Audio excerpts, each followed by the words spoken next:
Yo, how's it going, everybody? It's your boy Poppy Wolf, and welcome back to another video of Remake Our Life. And this episode is actually, I don't know, I have to say I'm actually kind of, I don't want to say I'm torn between it, but I do enjoy this episode a lot. But I'll get into why it gets torn later, but let's jump right into it. So the episode begins with a small little squabble between Tsuruyuki and Shinoaki, and they're just fighting over the chips, you know, roommate stuff. It's classic roommate drama.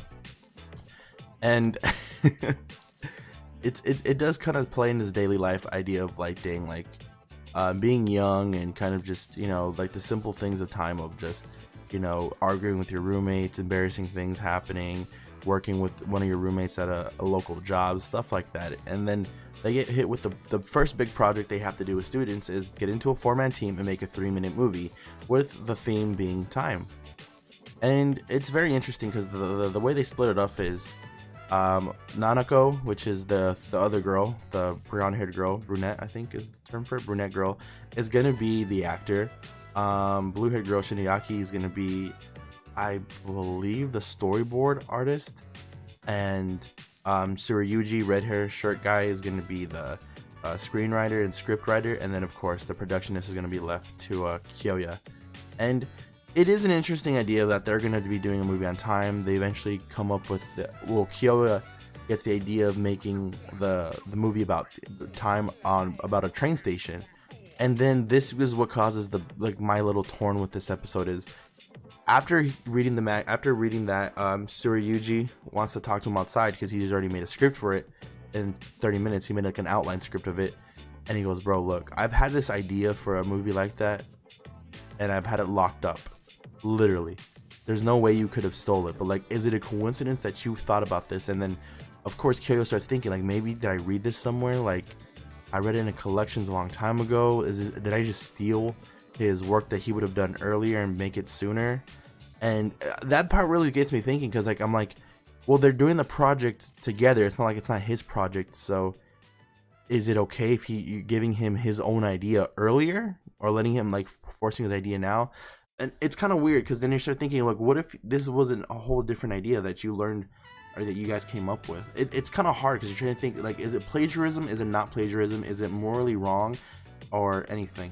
And I start thinking to myself, like, well, what if he does this with more ideas? Like, what if he starts taking, like, it's kind of like the whole Back to the Future thing. He plays Johnny B. Good in the past, people enjoy it, but then now Johnny B. Good is going to be a Chuck Berry is going to start playing it.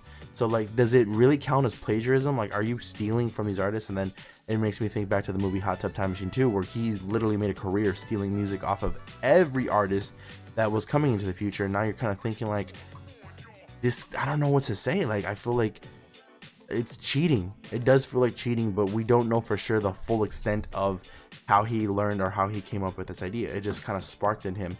And sometimes inspiration hits. Sometimes you take something from someone and you build off of it. Like, it's kind of, it's really hard to like nail it down on what one thing it could be.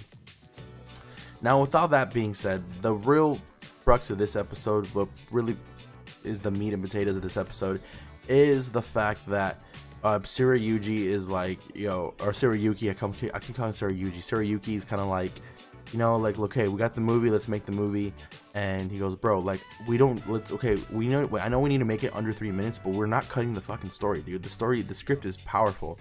But Kyoya's kind of like, no, dude, we have to finish the assignment. And this is the big insult to a person like Tsuruyuki, someone who's about the passion, but isn't about he's not about the framework. Do you understand? Like, he's the artist, but he's not what's the word I'm looking for?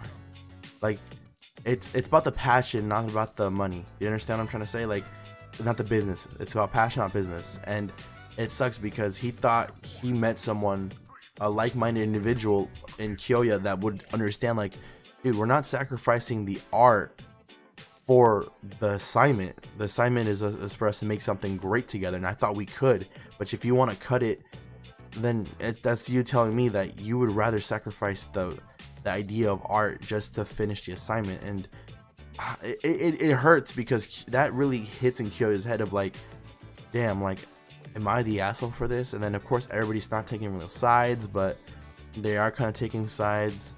and they're kind of saying look, he has to grow up and he has to get over it. But at the same time too, I do feel for that part. There are moments as an artist that you feel like the industry can really cut you, or like anything of the sort, and it's not a good thing or a bad thing if you go with what the artist wants, or if you go with the label wants. And this is kind of proven when he has the talk with the professor, and she's kind of like, look, I'm gonna keep it a buck with you. Like sometimes like everyone has to be in tangent. You have to be able to work with everybody wants to, and then you have to be able to make cuts when you have to, but it has to be a whole group thing. If one person, if it's basically saying everyone has to like agree on it, and if it's a democracy and people get outvoted, something's gonna suffer. The movie or the picture's gonna suffer.